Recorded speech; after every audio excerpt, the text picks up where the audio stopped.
സാധാരണക്കാരന് കാര്യമായ അസുഖം വന്നാൽ പൈസയില്ല, മരണമല്ലാതെ വഴിയൊന്നുമില്ല. ഈ വസ്തുത നമ്മുടെ ആരോഗ്യ പ്രവർത്തകർ ബുദ്ധിജീവികൾ മറന്നു.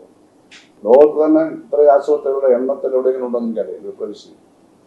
പക്ഷേ കാര്യമായ അസുഖം വന്നാൽ ഇവിടെ എത്രയിടത്ത് ചികിത്സയുണ്ട്? മെഡിക്കൽ കോളേജിൽ തന്നെ എത്രയിടത്ത് ചികിത്സയുണ്ട്? അവരവിടുന്ന് റെഫർ ചെയ്തായിരിക്കും.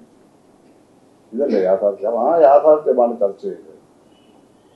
അതിന് പരിഹാരം കാരണം കേരളത്തിലെ എല്ലാ ഗവൺമെന്റ് മെഡിക്കൽ കോളേജിലും ഇത് സൗജന്യമായിട്ട് ചെയ്യണം. അതിനുള്ള സംവിധാനം ഉണ്ടെങ്കിൽ ഒരു പ്രയാസമുള്ളതല്ല.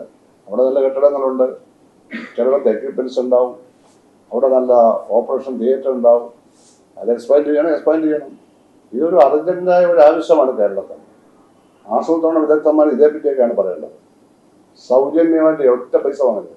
ലാഭം ഉണ്ടാക്കുന്നത് എന്തിനാണ്? ഹൃദയ ശസ്ത്രക്രിയ നടത്തി പാവപ്പെട്ടവരുടെ ഹൃദയം കയറി മുറിച്ച് എന്തിനാണ് ലാഭം ഉണ്ടാക്കുന്നത്?